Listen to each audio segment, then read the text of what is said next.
everyone, welcome to Asylum Learning. അപ്പോൾ മക്കളെ നമ്മുടെ എക്സാം ഇതാ അവസാനിക്കാനായിട്ടുണ്ട്. അടുത്ത എക്സാം നമ്മുടെ ബേസിക് സയൻസ് ആണ്.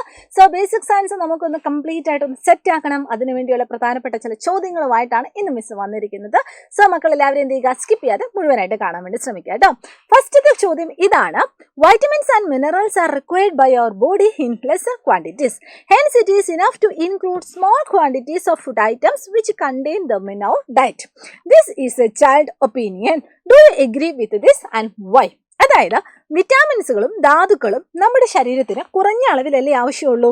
അതിനാൽ അവ അടങ്ങിയിട്ടുള്ള ഭക്ഷ്യവസ്തുക്കൾ ആഹാരത്തിൽ കുറച്ചു മാത്രം ചേർത്താൽ മതി എന്നാണ് പറയുന്നത്. ഇതൊരു കുട്ടിയുടെ അഭിപ്രായമാണ്. ഇതിനോട് നിങ്ങൾ യോജിക്കുന്നുണ്ടോ? എന്തുകൊണ്ട്? ഇതാണ് നമ്മുടെ ഒന്നാമത്തെ ചോദ്യം. അതായത് ഇവിടെ ചോദ്യം എന്താണെന്ന് വെച്ചാൽ, നമ്മുടെ വൈറ്റമിൻസും നമ്മുടെ മിനറൽസും ഒക്കെ ഇല്ലേ, അത് വളരെ കുറച്ച് ആവശ്യമേ നമുക്കുള്ളൂ, നമ്മുടെ ശരീരത്തിനുള്ളൂ എന്ന് വെച്ചാൽ അതിൻ്റെ അളവ് നമ്മൾ കഴിക്കുന്നത് കുറച്ചാൽ അത് നല്ലതാണോ ചീത്തയാണോ? അങ്ങനെ ഒരിക്കലും നമ്മൾ ചെയ്യരുത്. ഈ കുട്ടിയുടെ ഒപ്പീനിയനോട് നമുക്ക് യോജിക്കാൻ പറ്റുമോ? പറ്റില്ല. കാരണം എന്താണ്, ഈ പറയുന്ന വൈറ്റമിൻസും മിനറൽസും ഒക്കെ നമ്മുടെ ശരീരത്തിന് ആവശ്യത്തിന് കിട്ടിയില്ലെങ്കിൽ ന്യൂട്രിയൻ ഡെഫിഷ്യൻസി ഡിസീസസ് ഒക്കെ ഉണ്ടാവും, അതായത് അപര്യാപ്തത രോഗങ്ങളൊക്കെ ഉണ്ടാവും കേട്ടോ. അപ്പൊ ഉത്തരം എങ്ങനെ എഴുതണം? Not agree. Vitamins and minerals are required by our body in very small quantities only, but if they are not available to the body in the required quantity, deficiency diseases will be manifest. അതായത് വിറ്റാമിൻസും ധാതുക്കളും കുറഞ്ഞ അളവിൽ ശരീരത്തിന് ആവശ്യമുള്ളൂ, അതൊരു സത്യമാണ്. പക്ഷേ അത് വേണ്ടത്ര അളവിൽ നമുക്ക് കിട്ടിയില്ലെങ്കിൽ അതുമായി ബന്ധപ്പെട്ട അപര്യാപ്തത രോഗങ്ങൾ ഉണ്ടാകും. അപ്പം നമുക്ക് എന്ത് ചെയ്യണം? എന്തൊക്കെയാണ് ഈ പറയുന്ന വൈറ്റാമിൻസിൻ്റെ ഡെഫിഷ്യൻസി മൂലം ഉണ്ടാകുന്ന രോഗങ്ങൾ, അല്ലെങ്കിൽ മിനറൽസിൻ്റെ ഡെഫിഷ്യൻസി മൂലം ഉണ്ടാകുന്ന രോഗങ്ങൾ എന്ന് നമുക്ക് എന്ത് ചെയ്യണം? ഒന്ന് നോട്ട് ചെയ്യണം. അപ്പോൾ ഇവിടെ നിങ്ങൾക്ക് എന്താണ് തന്നിരിക്കുന്നത്?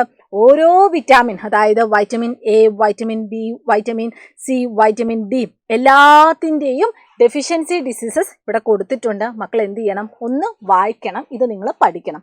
വൈറ്റമിൻ എ മൂലം ഉണ്ടാകുന്ന ഡെഫിഷ്യൻസി ഡിസീസസ്, അതായത് വൈറ്റമിൻ എയുടെ ലഭ്യതക്കുറവ് മൂലം ഉണ്ടാകുന്ന രോഗം ഏതാണ്? നൈറ്റ് ബ്ലൈൻഡ്നെസ്, അതായത് നിശാന്തത.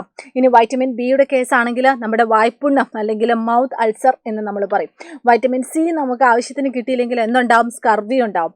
വൈറ്റമിൻ ഡി ആവശ്യത്തിന് കിട്ടിയില്ലെങ്കിൽ നമുക്ക് റിക്കറ്റ് അല്ലെങ്കിൽ കണയുണ്ടാവും. ഇനി വൈറ്റമിൻസിന്റെ മാത്രമല്ല, മിനറൽസും നമുക്ക് വേണം. കാരണം മിനറൽസും ആവശ്യത്തിന് അധികം കിട്ടിയില്ലെങ്കിൽ നമുക്ക് ഈ പറയുന്ന രോഗങ്ങളുണ്ടാവും. ഏതൊക്കെ രോഗങ്ങളാണ്? ഇപ്പം നമുക്ക് നോക്കിയാൽ അറിയാം. ഇവിടെ അയൺ ഉണ്ട്, അതുപോലെ തന്നെ അയഡിൻ ഉണ്ട്, പിന്നെ കാൽസ്യം ഉണ്ട്. അപ്പോൾ ഇവയുടെയൊക്കെ ഡെഫിഷ്യൻസി മൂലം ഉണ്ടാകുന്ന രോഗങ്ങളാണ് ഇവിടെ കൊടുത്തിരിക്കുന്നത്. സോ നിങ്ങൾ എന്ത് ചെയ്യുക? ഇത് വളരെ ഇമ്പോർട്ടൻ്റ് ആയിട്ട് പഠിക്കുക. വിറ്റാമിൻസിൻ്റെയും മിനറൽസിൻ്റെയും ഡെഫിഷ്യൻസി ഡിസീസസ് ഒന്ന് എന്ത് ചെയ്യുക? ജസ്റ്റ് ഒന്ന് പഠിച്ചിട്ട് വേണം എക്സാം എഴുതാനായിട്ട് പോകാൻ. ഇനി നമ്മളിത് അടുത്ത ചോദ്യത്തിലേക്ക് പോകുന്നു. Observe the figure. In which situation do attraction occur? In which situation do repulsion occur? ചിത്രങ്ങളെ നിരീക്ഷിക്കുക. ഏതെല്ലാം സന്ദർഭങ്ങളിലാണ് ആകർഷണം ഉണ്ടാവുന്നത്, വികർഷണം നടക്കുന്ന സന്ദർഭങ്ങൾ ഏതൊക്കെ? ഇതാണ് നമ്മുടെ ചോദ്യം. ആകർഷണ വികർഷണം എപ്പോഴാണ് നടക്കുന്നത്?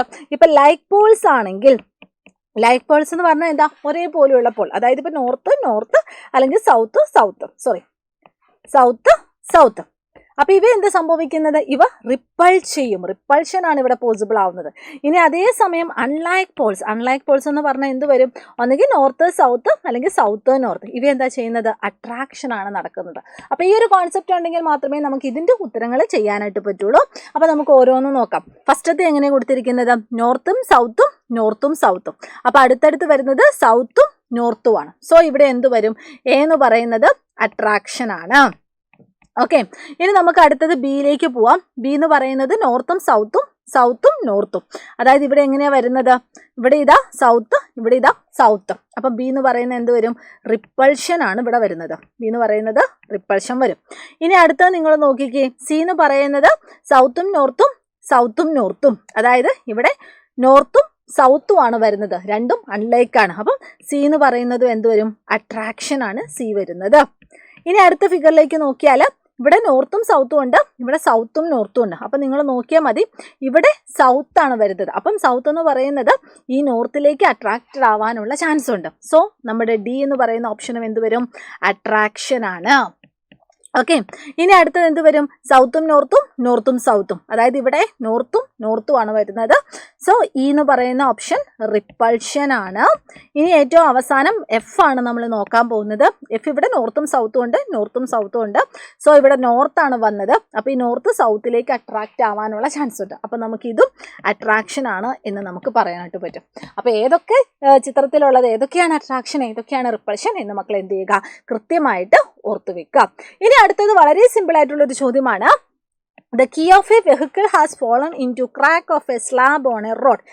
It cannot be taken out with hand. You can see the key through the crack of the slab. And can you suggest a method to get the key without removing the slab?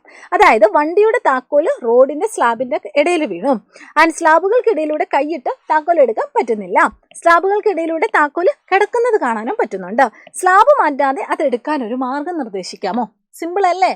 കാരണം എന്താണ്, ഈ മാഗ്നറ്റിന് ഒന്ന് use ചെയ്താൽ മതി. അതായത് നമ്മുടെ താക്കോൽ അല്ലെങ്കിൽ കീനെ അട്രാക്ട് ചെയ്യുന്ന ഏതെങ്കിലും ഒരു വസ്തു ഉപയോഗിച്ചിട്ട് ജസ്റ്റ് നമ്മൾ എന്ത് ചെയ്യുക, അതിനെ നമുക്ക് പുറത്തേക്ക് എടുക്കാനായിട്ട് പറ്റും. അപ്പോൾ വളരെ സിമ്പിളായിട്ട് നമുക്ക് എങ്ങനെ ചെയ്യാനായിട്ട് പറ്റും, ഒരു നൂലിൽ കെട്ടിയ കാന്തം ഉപയോഗിച്ച് സ്ലാബിൻ്റെ വിടവിലൂടെ നമുക്ക് എന്ത് ചെയ്യാനായിട്ട് പറ്റും, നമുക്ക് താക്കോൽ എടുക്കാനായിട്ട് പറ്റും. ഓക്കെ, വളരെ സിമ്പിളായിട്ട് നമുക്ക് ഇത് ചെയ്യാനായിട്ട് പറ്റും. സോ ഈ ചോദ്യങ്ങളൊക്കെ നിങ്ങൾ എന്ത് ചെയ്യുക, ഒന്ന് നോട്ട് ചെയ്യുക. ഇതൊക്കെ നോട്ട് ചെയ്തിട്ട് വേണം നിങ്ങൾ നാളത്തെ പരീക്ഷയ്ക്ക് പോകാനായിട്ട്. സോ ഇതിൻ്റെ കൂടെ തന്നെ നമ്മുടെ വജ്രാബാച്ചിൻ്റെ കാര്യം കൂടി മിസ് ചെയ്താൽ നിങ്ങളെ ഒന്ന് ഓർമ്മിപ്പിക്കുകയാണ്. അപ്പം നമ്മുടെ വജ്രാബാച്ചിൽ ജോയിൻ ചെയ്ത മക്കളുണ്ടെങ്കിൽ എത്രയും പെട്ടെന്ന് തന്നെ ജോയിൻ ചെയ്യുക. കാരണം ഓണപരീക്ഷ മാത്രമേ കഴിഞ്ഞിട്ടുള്ളൂ. ക്രിസ്മസ് എക്സാമും ആനുവൽ എക്സാമും ഒക്കെ നമുക്കിത് കിടക്കുന്നുണ്ട്. സോ എല്ലാവരും എന്ത് ചെയ്യുക, അടിപൊളിയായിട്ട് പഠിക്കുക, അടിപൊളിയായിട്ട് പ്രിപ്പയർ ചെയ്യുക. ഇനി നമ്മുടെ ക്ലാസ് 6 വാട്സപ്പ് ചാനൽ ജോയിൻ ചെയ്യാൻ ആഗ്രഹിക്കുന്നുണ്ടെങ്കിൽ ഈ കാണുന്ന QR കോഡിൽ ഒന്ന് സ്കാൻ ചെയ്താൽ മതി കേട്ടോ. അപ്പോൾ എല്ലാ മക്കൾക്കും all the very best and thank you so much. By.